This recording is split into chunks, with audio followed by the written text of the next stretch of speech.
Hello everybody and welcome back to another Algebra 1 video. Today we will be continuing Chapter 9 with Lesson 9.2 on how to solve quadratic equations using square roots. We also learned how to solve quadratic equations in the previous video, but we used a graphing method. First, I just wanted to introduce you to the key idea for today's lesson. We're going to learn how to use square roots to solve quadratic equations in the form ax squared plus c equals 0. Now when you solve quadratic equations using square roots, you can have three different outcomes.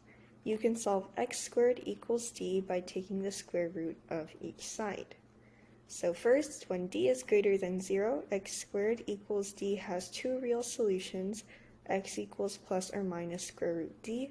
This just means that whenever your solution is greater than 0, you're going to have two real solutions, and this plus and minus sign just means positive or negative.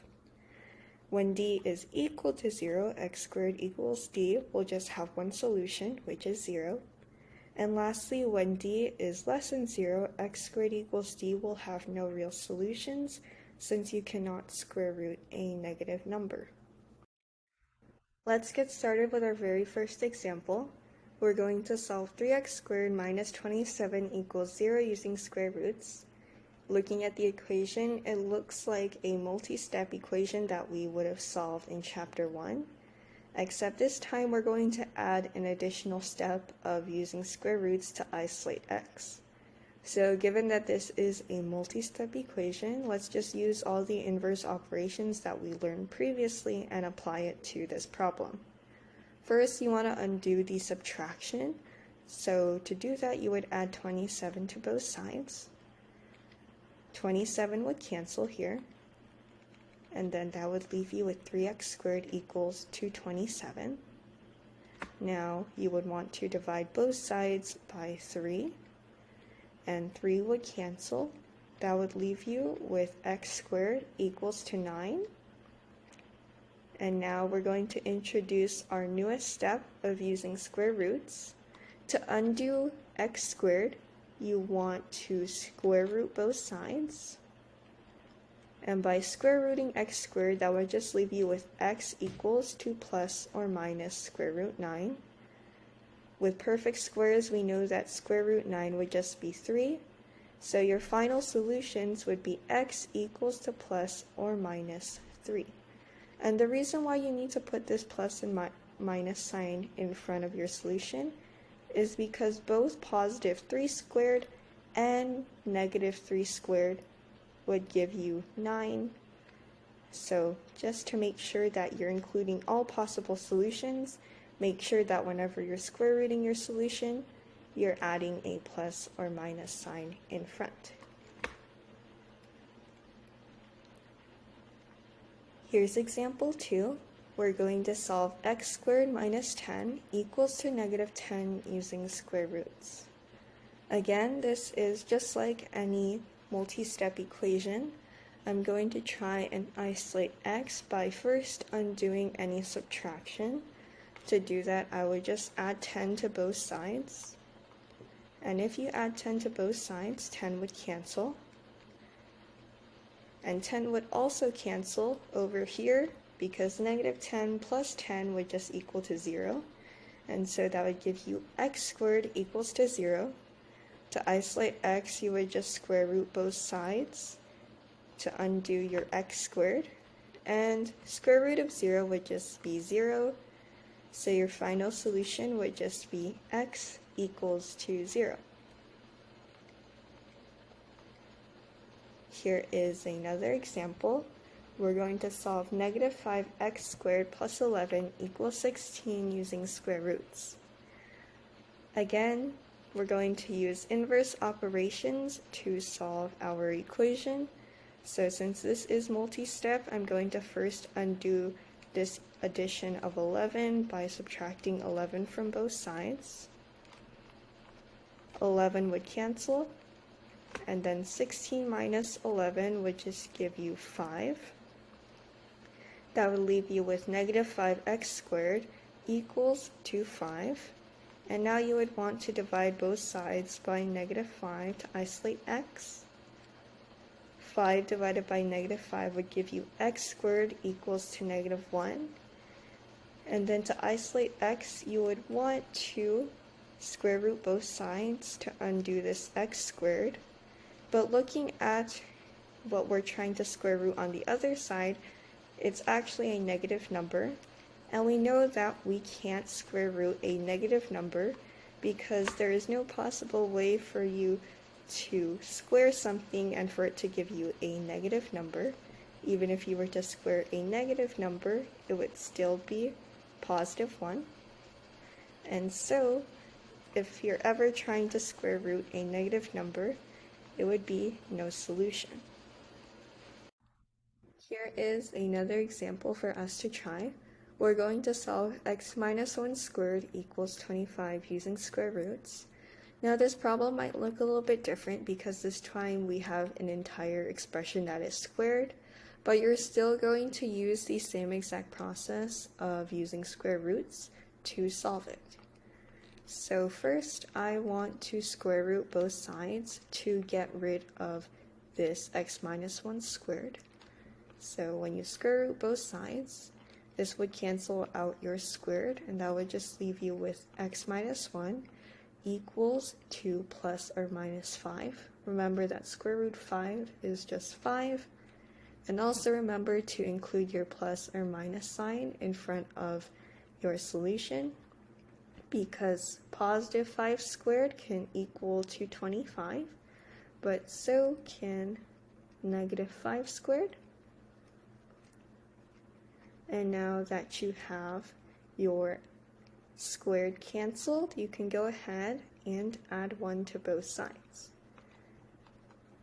So if you add 1 to both sides, that would give you x equals to 1 plus 5, and also x equals to 1 minus 5, since remember you have plus or minus 5.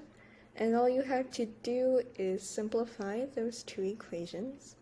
That would just give you x equals to 6 and x equals to -4, and those are your two final solutions. For example 5, we're going to solve a very similar problem. We're going to solve x plus 7 squared equals 0 using square roots. Again, we're going to use the same exact process of solving with square roots. So to undo this x plus 7 squared, I want to take the square root of both sides. That would give you x plus 7 equals to 0. Remember that the square root of 0 would just be 0, and then your squared here would be canceled or undone by your square root.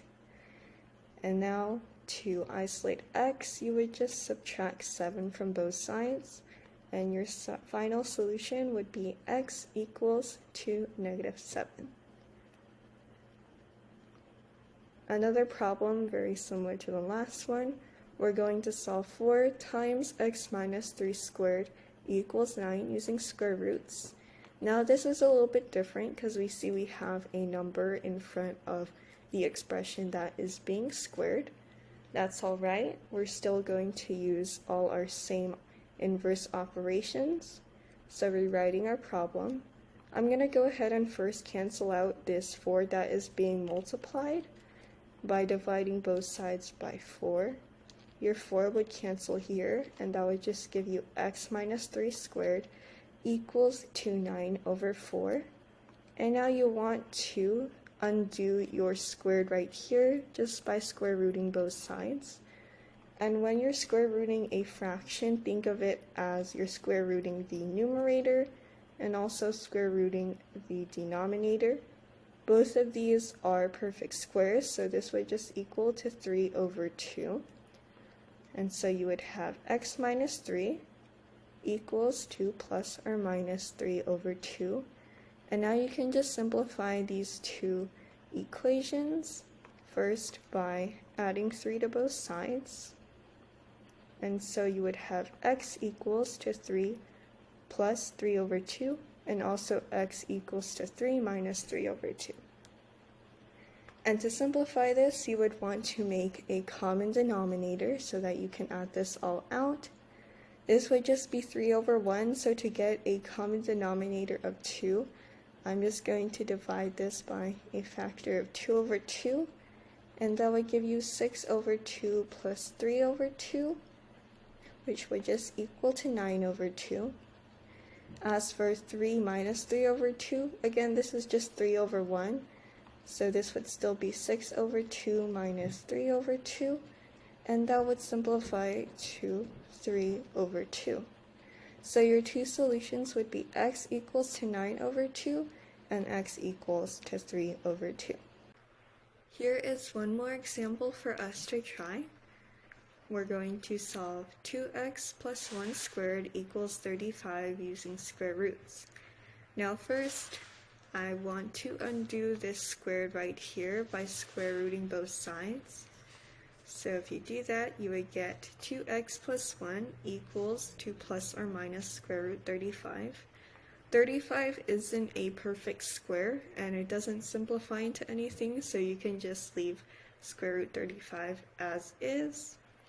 And now we want to isolate x, so first I'm going to subtract 1 from both sides. That would give you 2x equals to negative 1 plus or minus square root 35. And x still isn't isolated, so you want to divide both sides by 2. And for your final solutions, you would have x equals to negative 1 plus square root 35 over 2, and also negative 1 minus square root 35 over 2.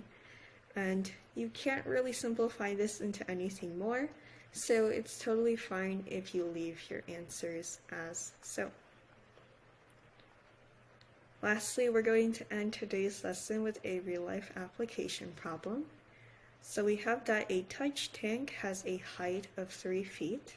Its length is 3 times its width.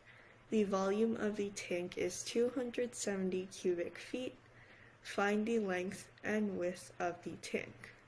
So let's go ahead and mark down some key information. We know that our touch tank has a height of 3 feet. The length is going to be 3 times the width, and the volume is going to equal to 270 cubic feet. We know that the length L is 3 times the width W, so L equals to 3W. We're going to write an equation using the formula for the volume of a rectangular prism. If you don't know the volume of a rectangular prism, here is just a refresher.